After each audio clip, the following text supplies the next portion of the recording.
stand in their shoes, they're walking tall.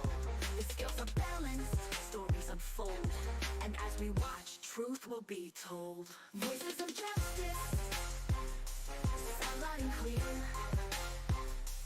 Voices of justice, you'll find the best here.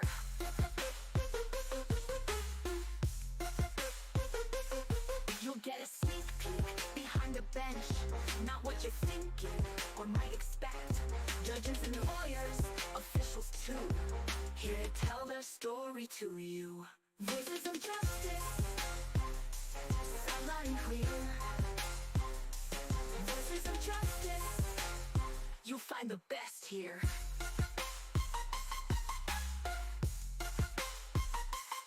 You'll get a sneak peek behind the bench, not what you're thinking or might expect. Judges and lawyers, officials too, here to tell their story to you. Voices of justice, voices of justice, sound loud and clear, sound loud and clear. Voices of justice, a battle cry, a battle cry. For the voiceless, the silenced, these stories untold. Standing defenders, resilient and bold. Voices of justice, please hear our call. United in purpose, justice for all. Voices of justice, heard far and wide. Voices of justice, our battle cry.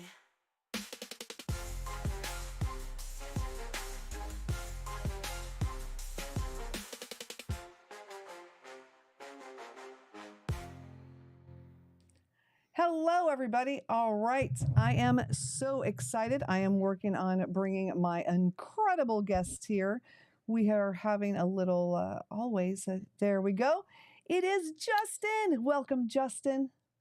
Thank you. You missed an N in my name, but that's okay. It's Paper no. NY, but I It take no says offense. Papery. Oh my gosh, you're not We Papery. all make mistakes. I went to prison after all. It's okay. Good God. Okay, but thank you for letting me know, and I'm fixing that right now as we speak. So everybody, this is not Justin Papery. No, it's Paperny. And That's right. Thank you for letting me know. And everybody, Justin, you want to tell everybody a little bit about your life and what you do now? Because it's pretty incredible what you do now, honestly. Well, I appreciate you saying that. Thank you. So I'm 50 years old now. When I was a younger executive after graduating USC, I built my career as a stockbroker at Bear Stearns, Merrill Lynch, and then I ended up at UBS when I was around 26 years old. And despite a lot of privileges growing up, wonderful parents, I found myself making really bad decisions on behalf of a client who ran a hedge fund. Essentially, I learned that he was lying to his investors rather than stop the fraud. The government alleged correctly that I turned the other way for the commissions, and I allowed it to continue for a long period of time.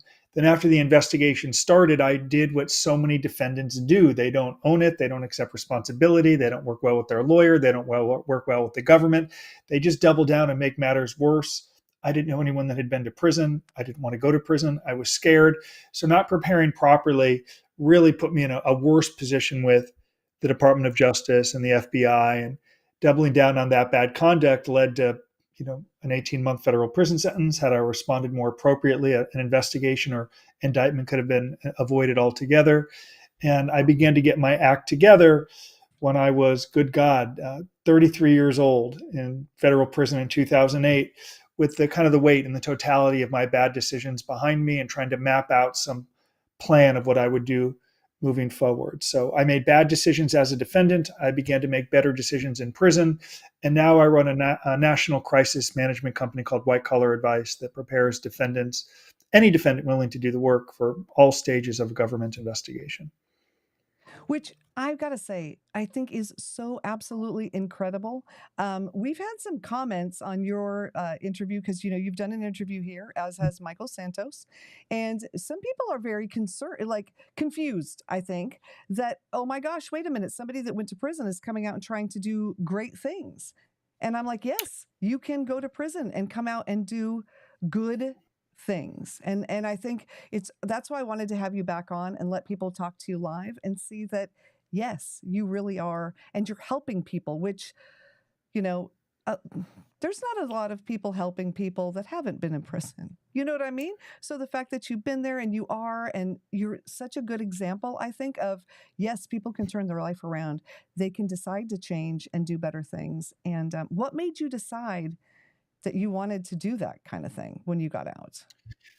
So when I was in prison, as a consequence of my bad choices, I had lost my ability to be a stockbroker or real estate agent. So you have to start over in many ways. And when you kind of embrace this idea, you have really nothing left. You have nothing left to lose, and it requires you or forces you to do some things you might not ordinarily do. So that started by writing a daily blog. And that blog began to have some success. I was getting hundreds of letters a month at mail call from people across the country who were reading my blogs and just thanking me for providing a glimpse into this world of prison. So it felt very good to provide value from prison, to contribute. I had a mentor, you mentioned Michael Santos, who served 26 years in prison. I met him when he was inside for 22 years, and he had documented his entire journey. He had written books, he had educated himself, and that was like a good model for me. That was a mentor for me, and I'm really an ambassador of his message and everything that he taught me. So I began to write in prison because I wasn't so scared about life in prison. It was, what would life look like, the rest of my life look like with a felony conviction? So I saw an opportunity to write, to help people, and it made my prison term incredibly productive. I was fulfilled. I didn't waste a moment. And then when I was released from prison, because of the record that I had built, my probation officer allowed me to work with people going to prison. He allowed me to travel the country lecturing on ethics and white collar crime. So I tell people, White Collar Advice started October 2008.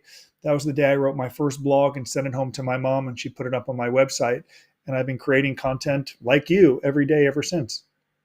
See, and so a lot of people think, like when you say you sent it to your mom, a lot of people think, oh, you go to prison and it's so cushy, you get to do whatever you want and go online. But you did not have that opportunity to be online and do all those things, right? So I was in a minimum, sure. So I was in a minimum security camp. So that's something that people would call a club fed or a cushy country club camp, because there's no fences, there's no barbed wire. They see a track and a softball field. I would tell you the easiest part of the experience was the year that I served in the minimum security camp.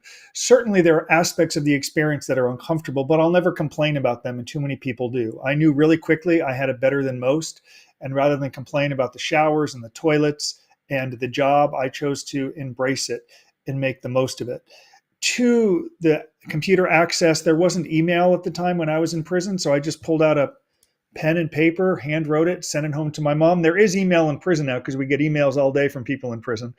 There's a lot of illegal iPhones as well, and contraband and stuff like that we do not endorse, because that will lead to big troubles, going to the hole, higher security prison, maybe even a new charge. So you can't do anything great in prison and rebuild if you're getting into trouble and making matters worse. So I will tell you, for everyone watching, the highest value in these prison camps there's no violence there. It's just boredom. I wasn't bored, but many people get bored and the days feel very long. You have to overcome that. Interesting. So what is a date? Well, here, we're going to get to that in just a minute. I'm working on, if you're wondering, people, if you're watching and you're wondering why I'm not looking at Justin, I'm looking all because I'm making his name right. It's going to take me 2 minutes. So that's what I'm doing because I think that's important. We've got the first slide though, and maybe you can help us. Let's say there's somebody watching who knows what's coming. Okay, they know what's coming. What can they do? Because I know you help people, and it's not just about getting a lighter sentence, right? I mean, you do a lot of things, but one of them is how can they get a lighter sentence? So the first thing any defendant has to do is put themselves in the shoes of a federal judge. That judge is probably cynical. They've worked a very long time to become a judge. They probably respect people who are disciplined, who have integrity, who have very good values. So we encourage defendants to begin documenting through their own efforts why they might be different than the government's version of events. And what's the government's version of events? You're a criminal, you're scum, you create victims, you're a bad dude. They try to take the totality of your life and just break it down to this one experience. So we encourage defendants to create a message that is realistic, not happy talk. And who are you? Where are you from? Where are you going? If you created victims, what is your plan to make them whole? So it's one thing to write it. It's another thing to lay out a vision and then follow through on the vision. Like you, we've interviewed judges. Judges have said to us, if it's not documented, it didn't happen. A judge said, if you break my window, don't say, I'm sorry. How are you going to fix the window? We want to help defendants fix the window day by day. And you can only do that by beginning to do what I did in prison, creating assets that don't currently exist: a book, a blog, a case study, a timeline. That's the only way you can overcome really cynical people. The earlier you start, the better record you could build. And we have a lot of experience in knowing that that influences judges to give not just a shorter sentence. The work you do now before sentencing can influence a case manager to give you more halfway house time, because if you go to prison, what does everyone want? They want to get out. Well, how do you get out if there's 500 dudes there and they're all saying the same thing? You've got to stand out. You've got to be that purple cow, as the marketing cliche holds. You've got to stand out. You can only do that by creating, building, failing, creating, and sharing it every single day. Interesting. So here's a question. So let's say, because I heard a judge, there was somebody that came in and he had done something kind of rough and pled no contest. And the judge said, man, now we're never going to get an apology. So does it matter if you know you're guilty and they know you're guilty? Does it matter if you say you're guilty? If you plead guilty, you've got to fully accept responsibility, even beyond I'm sorry, because judges don't appreciate happy talk or cliches and stuff. They need to see action that confirms you're never going to return to another courtroom. And you can only do that by doing the lion's share of the work. We work with phenomenal lawyers. I hope defendants have great lawyers. But a lawyer is paid to express why that defendant is a candidate for leniency. A prosecutor has an agenda too. They want to advance their career, focus on victims, maybe run for president someday. So the prosecutor and defense attorney has an agenda. How can the judge then make an informed decision? It's only by virtue of the evidence that you create. Earlier today, I interviewed a former FBI agent on my webinar. He's the one that arrested me. We're close friends. And he talked about how an investigation begins. They open up an Excel spreadsheet. They get evidence, they get documentation, they look at the file, they look at notes, they look at emails, they build a record. Well, why would a defendant not do the same thing? If you want a shorter sentence or an earlier release from prison, you have to, or you can't really say you want a better outcome. Interesting. See, these are things I mean, personally, I would have never. Did you know all of this before you went in the first time? I learned it from learning from Michael and interviewing guys in jail who were like, I regretted how I prepared for sentencing. My judge told me at sentencing, you only said you're sorry because you got caught. You only cooperated to avoid prison, and you only paid the money back because you didn't want to go to prison. You don't really care about the victims. So I'm interviewing and learning from men in prison. I'm like, wow, your story's kind of like mine. You sound kind of like me. Didn't have bad intentions. Regret how you prepared. Really concerned about what life will be like on the other side of this. Would love a do-over, but do-overs don't exist. So I saw an opportunity by interviewing people. We all had a long list of regrets. That's why I began to write the blog, to provide an insight to people: how to hire a lawyer, how to sit for a probation interview or a proffer, how to work better with your lawyer. Because many defendants, they're intimidated by their lawyer. They've never interviewed a lawyer before. They don't know what questions to ask. They don't know how to mitigate or hold that person accountable. So by creating this content, it enabled me to hit the ground running. And it's content that would have changed my life. When I saw my name versus the United States of America, my God, it would have changed everything for me. That's why it was easy to create. I just put myself back when I was in trouble. Very well. You just answered the slide that I put up, and you didn't even know you were going to. That is awesome. Oh, good. How do you help people facing a prison sentence? So if you're watching, you've probably scrolled through the shorts feed and you're wondering, what the heck is this? We're talking to Jason Paperny, and he was in federal prison, and now he helps people that are facing prison or in prison to find a success, right? Like during prison and afterwards, because it does change your life, doesn't it, Justin? Did I call you Jason? I am all over the place today. Don't apologize. My son's name is Jason. I've been hearing it my whole life. Here's the point. People facing a federal prison sentence. The people should recognize, if you're going to a minimum security camp, even a low security prison, you're not getting a life sentence. Odds are it's 10 years or less, probably more like 2 to 4 years. Like in the totality of your life, it's a little blip. And I would encourage people, if they're going to prison, to build some case study, some reentry homecoming plan, and plan to share it with your judge, with your case manager, and your probation officer. If you want to get out of prison earlier, if you want more liberty. The problem with that is it actually requires work. You can't buy your way to a better outcome. You can't fake it. You actually have to create and do the work and build and measure it. And for some people, it's easier to talk about, or for the cynics, they'll say it doesn't matter anyway. If that's the case, they don't even start or get going. I wanted a different outcome for myself once I got to prison. And people who come into the white collar advice community say, I hurt people, my family's suffering, I've lost my licenses, my career. How do I get back on track?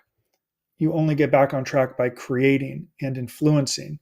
If not, more struggles coming.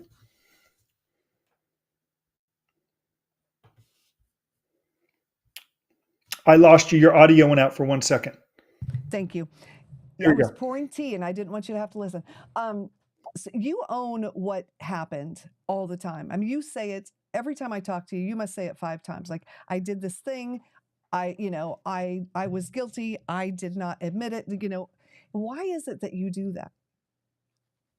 Well, I don't ever want to take the bait. So when I run into people, a few weeks ago, I played in the USC alumni game and I ran into some old friends and they're like, "Hey man, I heard you got a bad deal. And, it wasn't your fault. And you kind of took one for the team." And I'm like, "No, I didn't. If I don't see you for another 20 years, it's my fault. I accept what I did. I blame no one." I think it's cathartic. I think it's honest. And I'm trying to send a message to people. If you broke the law and pled guilty, you can't excuse or blame. You've got to own it. And then you can pivot to lessons that you have learned. In the end, an experience through the system can turn out to be a phenomenal asset.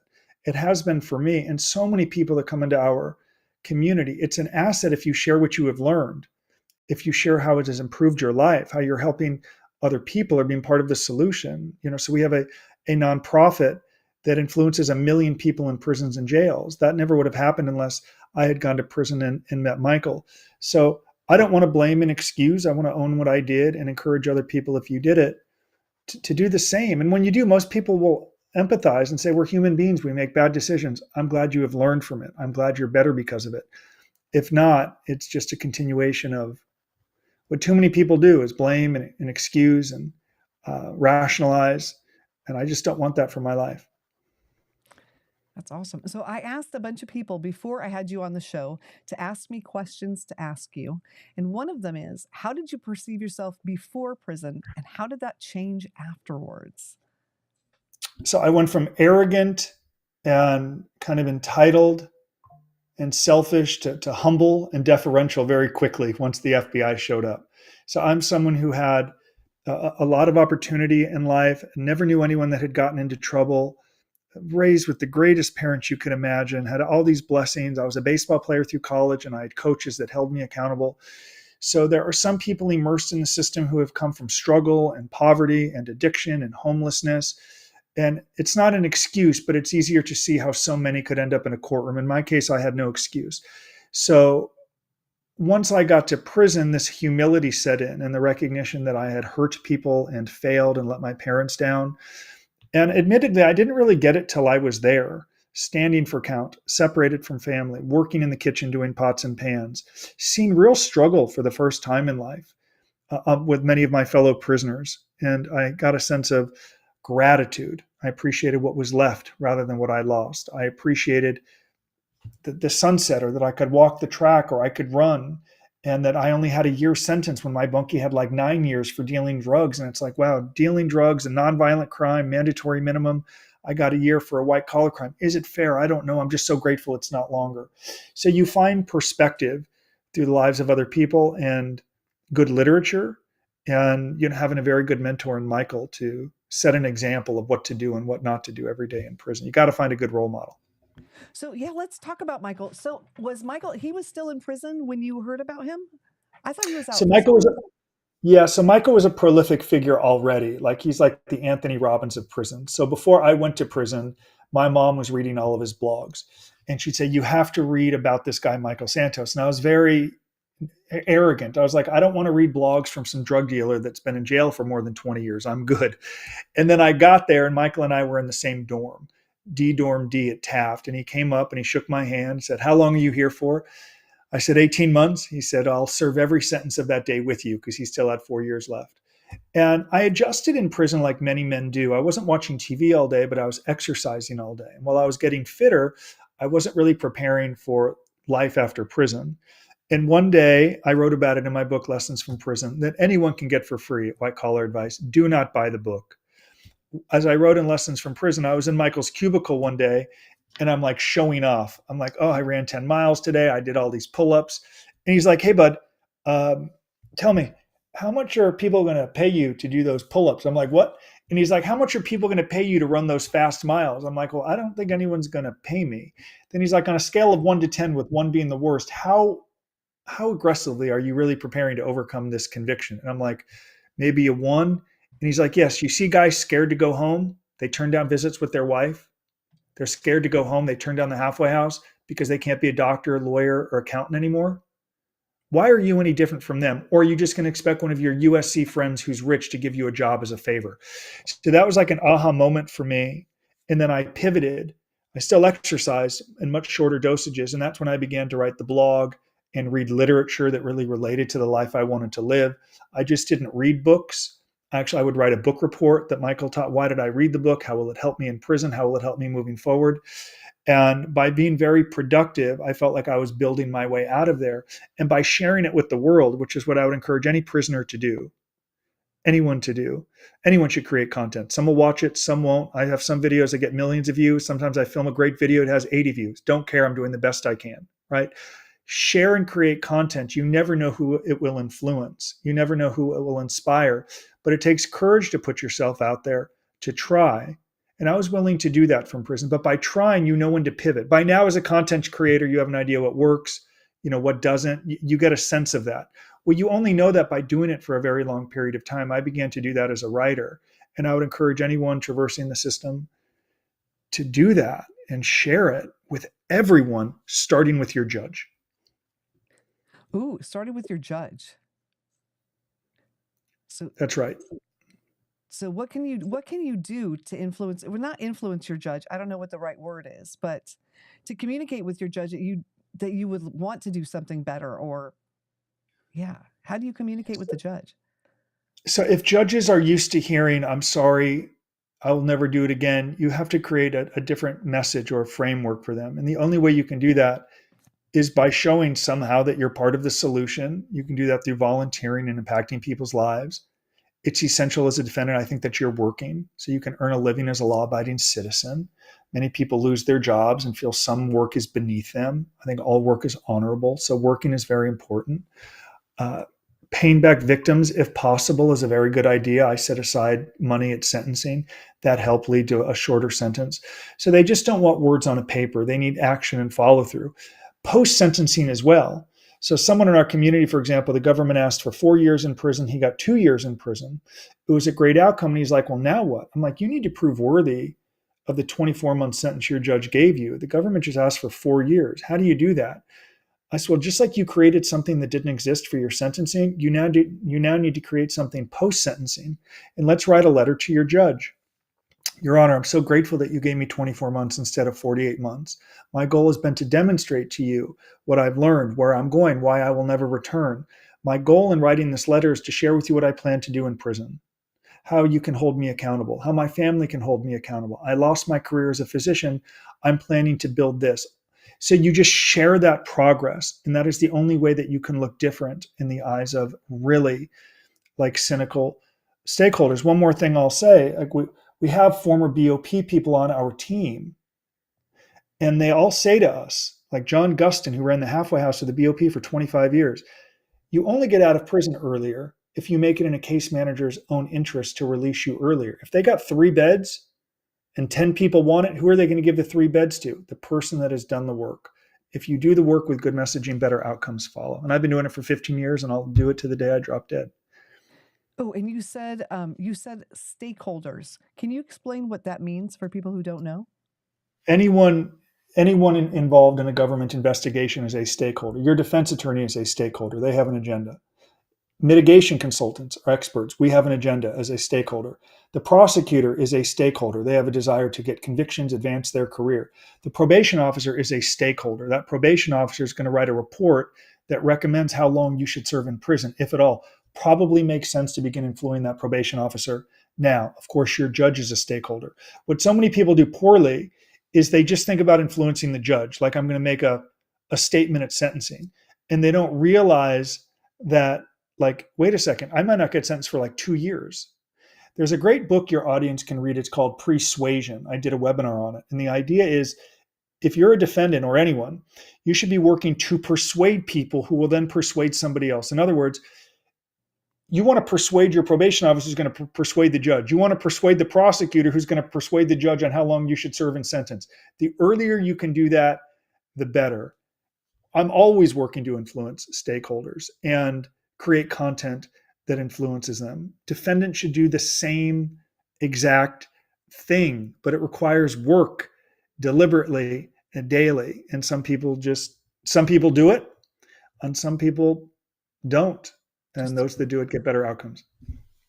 So I don't know if you can see the comments or not. So somebody said, it's not easy going to prison and starting over, but if you have strong family, you can live an upright life. So how was your family? How was your relationship with your family when going through all of the things? Well, for transparency, it was much easier for me because I was only 33. It was just 1 year and I wasn't married and I didn't have children. So I'm 50 now. I'm married with a young family. So it was much easier for me. Very supportive, loving parents, but also held me accountable, right? My parents said, we love you. We believe in you. You're going to overcome this, but you are not encumbering our retirement. We are not sustaining you. Figure it out, get it together, create something. And during visits, my mom was very direct. Like, what are the plans? How are you going to recalibrate? How are you going to pay your restitution? When are you getting married and having kids? I got all of that stuff in a visitation, and it compelled me to work very hard. It is essential to have family support. There's no doubt. It makes the transition much easier. And many people have it, many don't. But I will be very transparent with your audience. I served 1 measly year in a camp. I don't profess to be a prison expert or knowledge on everything. That's why I have a team. And I want to be authentic and tell people, we're never going to ask you to do what we don't do. We're never going to lie to you. We're never going to ask you to do what our team doesn't still do. We can't change the past. There are no guarantees. We just believe in creating and advocacy. And that changed my life. And it inspired my family too. Yeah, honestly, it inspires me. And I talk to people about you and Michael all the time because I think, Thank and you. someone commented on Michael's thing and they said, do you think that anyone that ever gets out of prison wants to do something good? Like they thought that no one ever. And I said, well, I certainly hope so because, there's a lot of good that can, we can learn, right? Isn't that the goal? The goal is supposed to be, right? That we help people. Well, I'm privileged to have so many mentors that have gone through the experience and have used their experience for good. I mean, many famous people like Frank Abagnale, he was in that great movie Catch Me If You Can. Leonardo played him. We spoke one after another at the FBI Academy, and he just said, "Your family is always going to love you, and people aren't always going to love what you do. Just try." Just try to help people. Just be authentic. And that really helped me overcome some of the criticism I received because when I began to travel the country and speak in large audiences, 5, 10, 15,000 people, some loved it, some didn't love they were giving the stage to a felon. And my experience was that's a great lesson from that. Even though I've been to prison and learned from it and served my time, people still want to put me in this box or hold me accountable or don't think that I should speak. And I'll tell people that's a consequence of my conviction. It's just a good teaching lesson. So you have to have thick skin too, and you have to be willing to, like you do, try. It's hard to create and put it out there and subject yourself to scrutiny. But I think that's what it takes if you want this experience to be a positive. Yeah. Yeah. And I think the willingness to say, yeah, you know what? I did do that. And now I'm doing other things, right? And which you do all the time. Somebody wanted to know, what was your greatest fear before going in? My greatest fear was financial. I didn't know how I would recalibrate. I wasn't that concerned about prison because I knew it was a camp. I was like, I made a lot of money as a stockbroker legally. Before I ever broke the law, I had received $1 million bonus and I was making significant money. And then it all went away because of my own bad choices, lawyers, restitution, lost earnings. It's like, wow. So my concern was, how would I sustain myself? And I remember thinking in prison when initially I thought I'll never make 3 cents again. There's nothing that I'll be able to do. I remember thinking, I wish I never made that money because then I had something to compare it to. And I always thought like, wow, I took it for granted. Why would I do that? I didn't appreciate what I had, and I would do anything to go back to half of that. So it took me a long time to overcome the regret, the pain, the shame, accepting what happened. It's easier said than done. So my fear was, how could I pay my restitution, 500,000? That took 10 years. How could I sustain a family? I'm a convicted felon. I can't get a license. So that compelled me to wake early in prison, like 4 a.m., and read and write and think. I had to find a way. And I will tell you, as a consequence of my conviction at 50, I'm grateful that we've grown a team and we help people. But I never relax. I never let up because I know I'm a convicted felon. I can't go back to a Goldman Sachs or a Merrill Lynch. That's a consequence of my own bad choices. So I don't enjoy the success. I probably could rest and relax a little bit more, but I know what it's like to be a convicted felon, and I can't stop. Wow. And Chris, okay, there's somebody in the comments who wants to know, all prisons are not camp. Some are crazier than others. Okay. So can you explain when you say I was at camp, right? Explain to people what that means. So I was in a minimum security camp, a federal prison camp, no barbed wire, no fences, 500 men inside of 4 dorms, 125 men in each of the 4 dorms. There is a track, there is a softball field, there is camp control. You just can't leave. Probably 1 guard for every 125 prisoners. It looks kind of like a corporate office park or junior college. Just go to Google federal prison camp and you'll see it. That is nothing like where my partner Michael Santos served the first 8 years of his sentence at the penitentiary in Atlanta, right? One of the best books ever written is his book called Inside: Life Behind Bars in America, that chronicles his first 8 years in the penitentiary, the most violent prison in the country, walking through puddles of blood, killings, stabbings, inmates having sex with guards and prostituting them out. That is real prison. That is right out of television and the movies.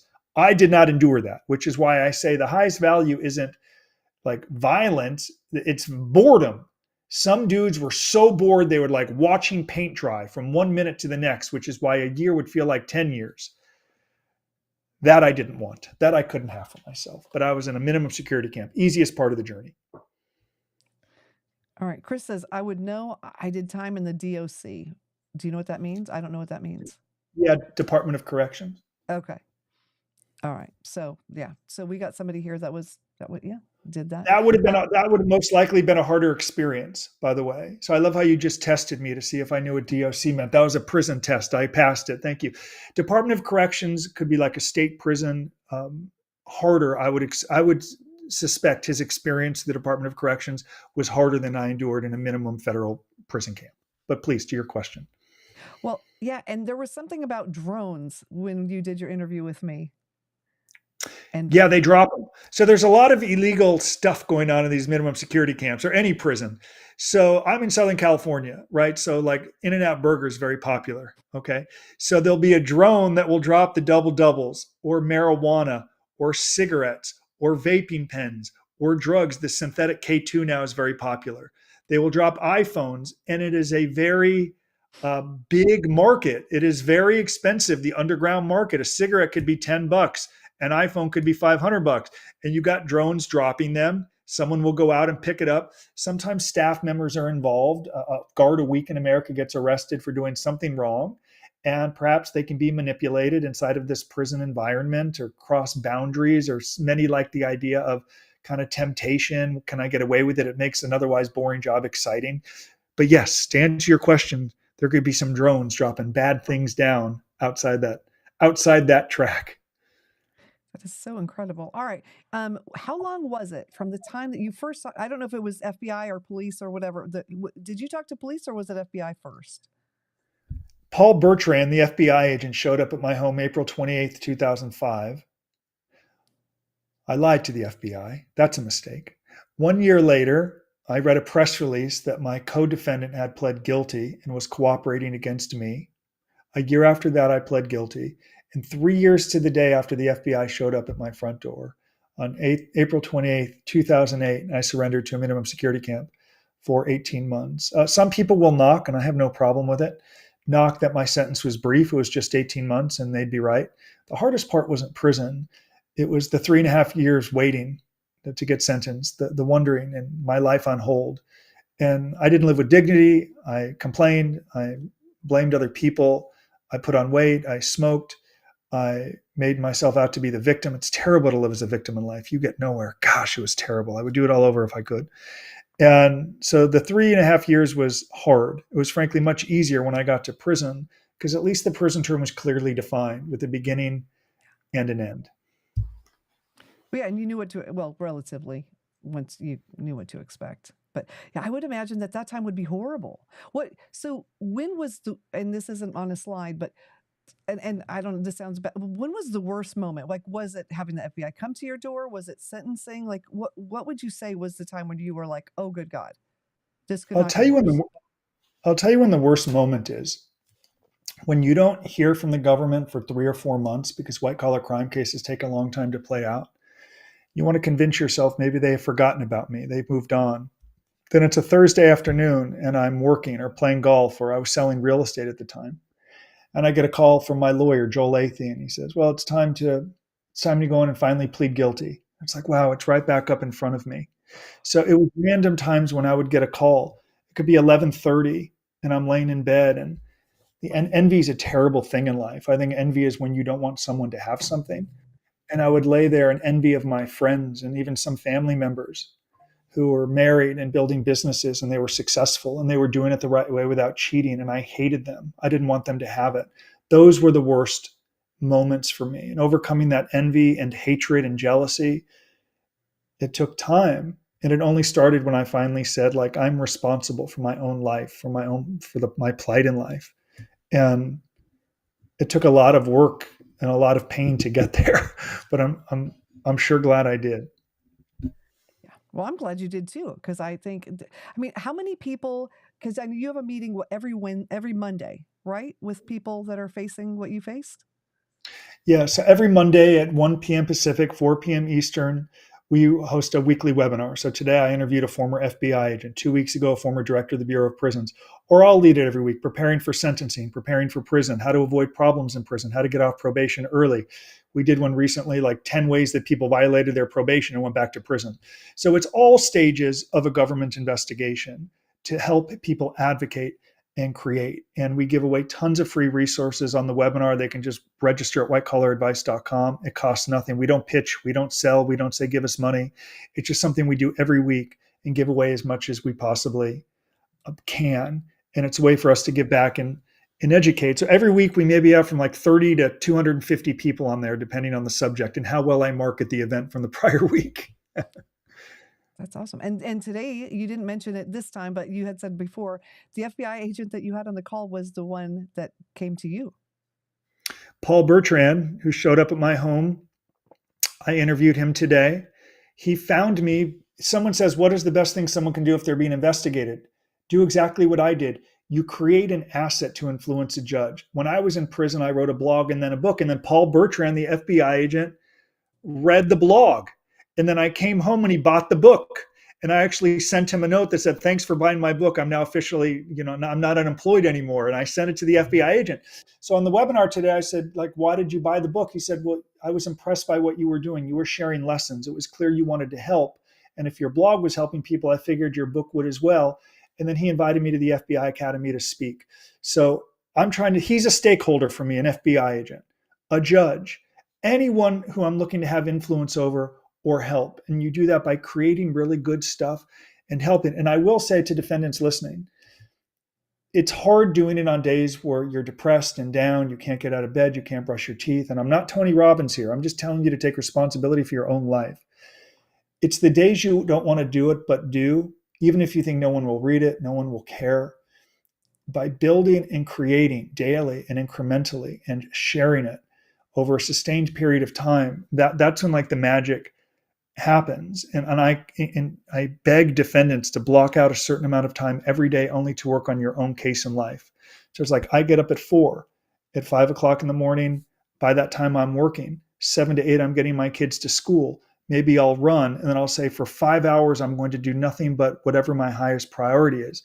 If defendants can do that before sentencing and in prison, it's amazing how much you're able to get done without distractions. So power through it, no matter how you're feeling. Is No cliches or happy. It's not what I don't believe in what kills you makes you stronger because there's a lot of pain along the way. What I'm saying is it's your own life. Don't let it define your entire life, which is the case for so many people. I get calls like I've been home for 5 years, 10 years, no one will hire me. I'm like, you've been home for 10 years? What have you been doing? And all I have to do is reverse engineer the decision since it was their name versus the government, sentencing in prison, and they've let this experience define the rest of their life. I wasn't encumbering my parents' retirement, nor was I going to ask for handouts. I had to create something and fail miserably along the way, like embarrass myself terribly at times. But I'm like, I used to tell myself they can't send me back to prison for it. There you go. Yeah. So, so somebody said some people don't get to work a job during trial, but you got to work. You encourage people to work if they can. They could be in custody, right? So look, if you're in custody facing sentencing or trial, you're not going to work other than your prison job if you even have one in detention. Some people do get fired and they look for work and they might not be able to find a job. I was able to work and it helped me build a record. We had a physician back east who high profile case and he got fired from the hospital. No one would hire him, but he tried to look for work. So we went to his probation interview with like 206 applications he had submitted. He said, no one has hired me yet. I am trying. I'm trying to build. Here's the applications that I submitted. You have to show effort. What doesn't look good is if you're home and you get sentenced in 2 years and you haven't worked this entire time. Like, well, what are you doing? You might as well go to prison and get started. Working helps you build a new record. The problem in some cases is some people think some jobs are beneath them. Like, I'm a doctor, I'm going to drive for Uber. Yes. I'm a doctor, I'm going to work at Lowe's. Yes, it's part of the journey. So it requires humility in starting over. Some people will do it, some won't. Wow.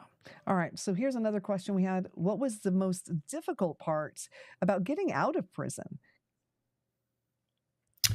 So moving into this new life, I only served 1 year and I struggled at times with authenticity.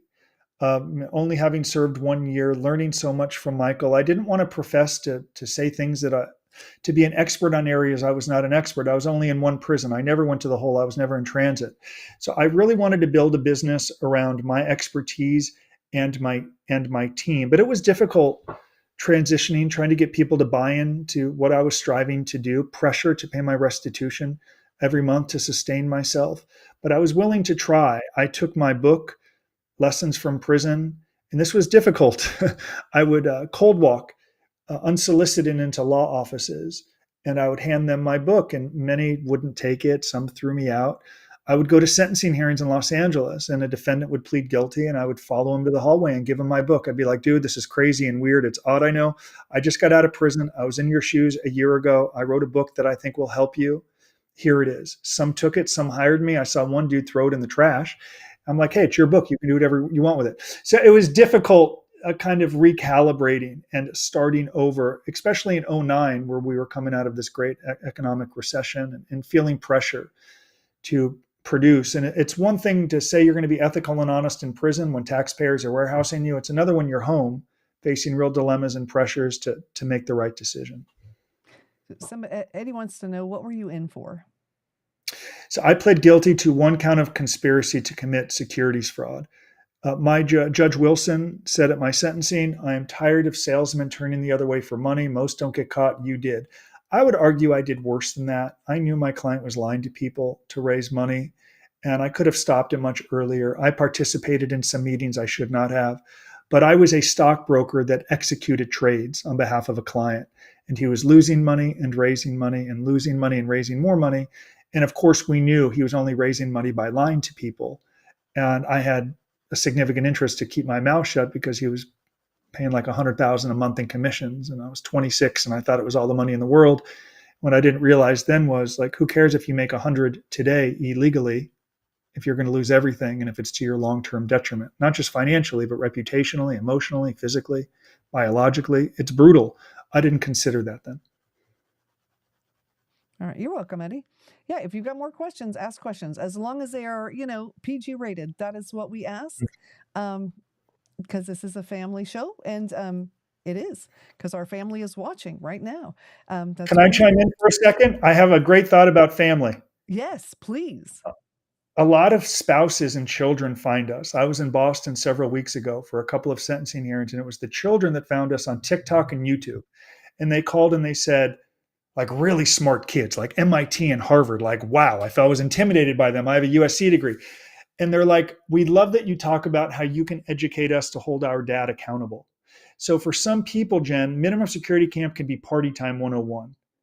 TV, Kardashians, Sons of Anarchy. We're going to watch, some Jack Reacher. Then we're going to play some pickleball. Then we got bingo night, and it's movie night, and we got chicken this week, and it can be party time for some people. And I say, you can be party time, and the rest of your life is not going to be a party.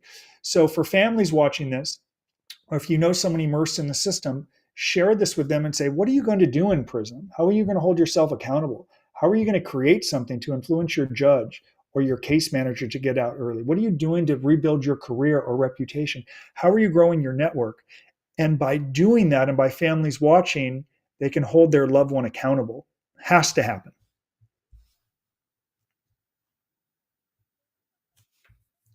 I think I lost you. Can you hear me now? I can. Thank you. All right. Thank you. I'm always double muted when I mute, and then it's a thing. But I'd rather be over muted than under muted at times. Sure. Let's talk about something that's not jail related at all. Justin, what do you like to do for fun? I have 2 young kids. Jason is 6, Alyssa's 10, and I'm very involved. I'm very involved in their life. I'm so fortunate. A lot of taekwondo, soccer, flag football. Personally, I golf as much as I possibly can. I became a runner in prison. I still run, but I am really an introvert. I value when I can, like spending time alone. My wife wants a dog, and I'm a dog lover, but I'm like, if I have 9 minutes, I want it to myself. So I'm still reading like philosophy books, all the time, and right from wrong. And so and by the way, it's a good thing to be an introvert in prison because you could find so much alone time and no one you have to speak with. It's terrific, actually. But I'm a reader, writer, runner, try to think and spend time with my young family. But I still start very early, like I did in prison around 4:00. And I just sit in here, TV on, coffee, think, and I try to remind myself every day how fortunate I am. I would imagine that little things seem, no matter how much time you spend where you are not in control of your time, right? Little things can be much more appreciated, I think, once you didn't have them as much, or once you didn't control when you got to enjoy them. People ask, what is a consequence of going to prison? I would say before I went to prison, I was much more emotional. I really valued affirmations and I needed it. I think seeking affirmations or chasing down thank yous and appreciations, I think it's a wasted effort. I think people should learn to live without having to need that. If you've done a good job, it's just good enough to have done a good job. Part of why I got into trouble, I think, was needing the thank yous. I didn't get it. I felt exploited. So I'm much less emotional, and my wife would probably tell you, maybe even a little bit too stoic, right? When you endure so much, you get conditioned to fallout. And a conviction, an indictment, a prison term, the financial, the reputational, the shame. Then you get to a point where you're like, blah, like whatever, like it's fine. I can endure that. Like people steal our work. People claim to be in this profession. They steal everything we create. They pawn it off as their own. I say, I can't control that, right? I can't control certain things. But when good or bad things happen, I just tend to take it very stoically and I don't get emotional. And sometimes I wish like I did. I wish I celebrated and enjoyed things more. It's just not really my style. Glasses always half full with me. I always try to find the benefit and focus on, the blessings in my life because I just know what follows playing the victim and complaining and excusing. It is a terrible way to live. But I would argue, my wife would tell you I could tend at times to show a little bit more emotion. All right. So I have a long list of questions. My moderator, Lexa, got very into these questions. So can we rapid fire some of these? Let's party. All right, let's do it. And I'm just going to leave the thing that's up to get people's attention who are scrolling through the shorts feed. And if you're tuning in right now, this is Justin Paperny. He spent 1.5 years in prison. He's here to answer questions. He was in white collar prison. We're going to be clear about that. So a little bit different, but as long as it's PG rated, feel free to put whatever you want in the chat. well, not whatever, appropriate things. We're going to do some rapid fire from Lexus questions. Let's see. What did you expect to change about yourself during your time inside? Ooh, I don't know if you expect. Yeah. Yeah, there are no shortcuts, right? I probably had some shortcuts after graduating college because I went to USC and I was an athlete. It was pretty easy to work my way into my career. I think a felony conviction kind of evens things out. Whether you went to USC, Harvard, or you have a GED, you're still felons, and I think it's the work ethic that separates you. So I I embraced a different mindset and work ethic in prison, and I embraced this underdog like status that like if the person who asked that question is not a convicted felon and we applied for the same job, odds are she gets it because she doesn't have a felony conviction. So I knew I had to talk about what I had learned and share lessons from it and use it as an asset and run towards it rather than from it. And all of that started from prison. And I was very scared. Some people are driven by like confidence. This is going to be big. I was like, scared about what life would be like for me, and that forced me to work very hard. All right. If you could go back in time and give yourself advice, give your pre-prison self advice, what would you say? Right before I went to prison, I would say, well, I'm going to make it a two-parter. Before you made the choice to do the thing that got you in prison, would you do that again? This is a dumb question. Would you do it again? no, there's a wonderful there's this great phrase called 10-10-10. Consider how every choice you make will influence your life in 10 minutes, 10 months, and 10 years. And when I broke the law, I was very short sighted. I was thinking in the moment, and I convinced myself I had no other option. And the reality is, I had tons of options. And had I made decisions from that mindset, 10-10-10, I wouldn't have broken the law, I wouldn't have cheated, and would not have endured this stain of spending my 40s making up for my 30s. I would have continued to educate myself after graduating USC, reading good literature, finding good mentors. See, a problem I had, I admired the wrong people, right? So I admired the dude making big money, but maybe he drinks, he's on his fourth wife, he ignores his family, but I'm like, he makes big money, he's doing something successful, he's doing something right. I admired the wrong people. And I was easy to influence as well. So I would have continued to read, I would have found better mentors, and I would have had a longer term mindset while working as a stockbroker rather than feeling like I'm entitled to it, I've earned it, I want it, therefore I should get it. Consequences be damned. So, what advice would you give to yourself right before you went into prison?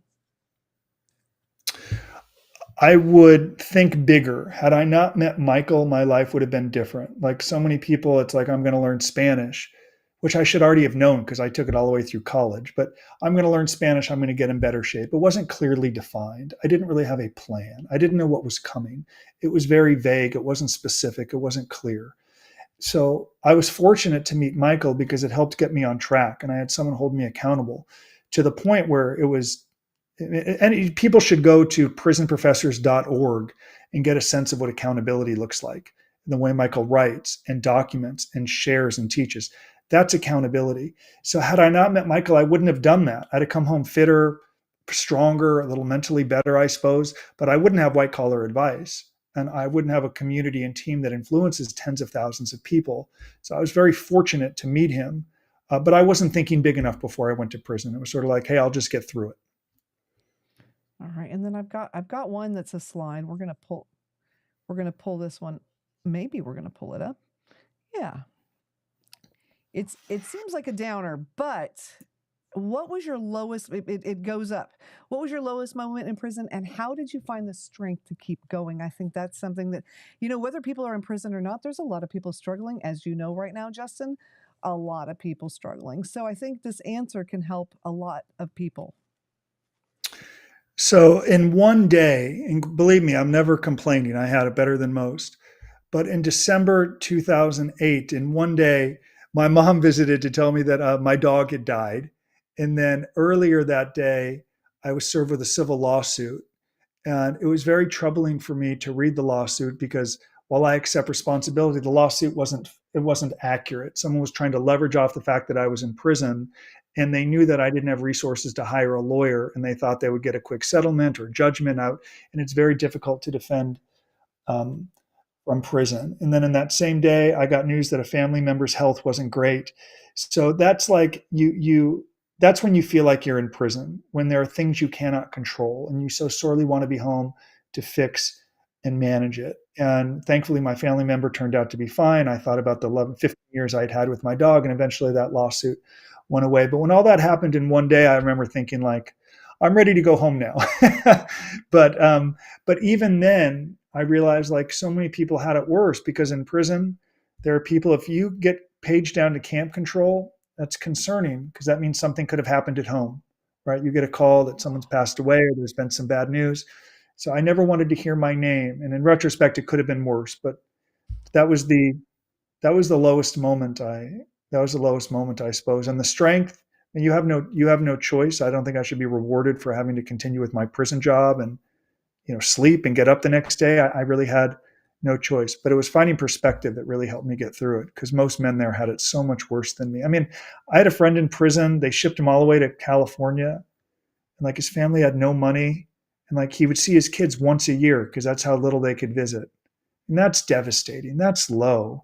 To see your children once a year, that's hard. So relative to everyone else, I had it easy. And I mean, that's a good answer though. Perspective. I think there's a lot of people that feel really sorry for themselves if they look around.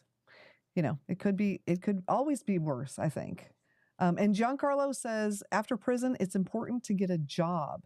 How important is it to get a job? Well, look, you want to have several job opportunities lined up, I think, and they should be lined up from prison. So part of why we encourage people to create a reentry plan is to build in the employment letters because the probation officer has to approve the job. So without question, job's important. You want it to be the right job, but it might not always be the right job when you start. I picked up phones for a while as I transitioned into this new career. But like I said, all work is honorable. It's when you think it's beneath you or you don't try, that's when you stay stuck in this cycle of, pity and failure and I'm a victim. That doesn't work. But yes, all work is important.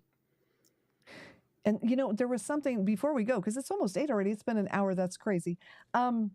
There was a short because I like to watch your YouTube. Oh, what is your YouTube channel? Because I've been putting links as you mention them. Oh, thank you.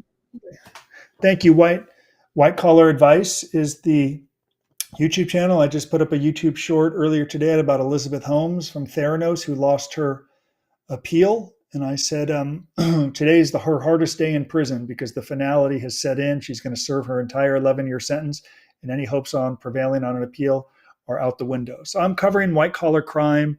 I'm a contributor on Law and Crime Network where we cover some of the craziest stuff. I'll post some of that stuff too on my YouTube channel. But I strive to educate. What I don't really do is glorify prison. I talk about prison, but not in a way that sensationalizes it like other people do, and they do it well. My experience is different. I served a year in a camp. I want to talk about building for sentencing, strategies to get home earlier, and making the most of this experience. Awesome. Oh, Giancarlo that said something about the job is from Italy. Ciao, Giancarlo. That is so cool that you're joining us. That's awesome. All right. And before we go, that's what I was going to, there was a short that you put out where there was somebody was in a halfway house and he went somewhere he wasn't supposed to go and went back in. What can you tell about that and why it's important to make everyone happy when you're on your way out? Yeah, that was a popular short. I remember that one. So when you're on probation, you can only travel within a certain district. And if you leave the district, you need permission from your probation officer. So in this case, it was the Central District, Los Angeles, Riverside to San Bernardino, as far down as Orange County. Well, he decided to go to San Diego without permission. And while in San Diego, he bought a cup of coffee on a credit card. And shortly before he was done with probation, his probation officer audited his books, which they can get at any time. And through that audit, he saw that he bought a cup of coffee, I think at a Coffee Bean in San Diego, which told him he traveled outside the district without permission. And on the last day of probation, he violated him, could have gone back to prison. The judge added, I think, 3 years back to his supervision. Why? He left the district without permission for a personal reason. He blames and excuses and says, I should have paid cash. No, you shouldn't have left without permission. Yeah. Good thing. And just follow the rules, right? I mean, you already know what You're things look so like. close. You're so close to being done. Right. All right. Any last minute questions in the chat? Otherwise, we're about to wrap it up. This has been amazing. We have had over 7,000 people stop by since you've been here. And Thank you. so thank you so much. And we put the links in the chat. So if you have questions, you can scroll back up there. We've got Prison Professor, we've got White Collar Advice, all the things. Definitely check out Justin's channel. You guys, it's incredible. And yes, people can get out of jail and do amazingly phenomenal things. And that is what we hope for, isn't it? And Justin, thank you for helping everyone that you help, because you are touching a lot of lives right now. And I just want you to know what we really appreciate you. I appreciate you. Thank you for the invitation. I'm very grateful, and it's nice to get to know your audience. Thank you again. Thank you. Goodbye, everybody. Thank you. Mwah. We Bye-bye. love you. We will see you on Thursday at 7 p.m. Eastern.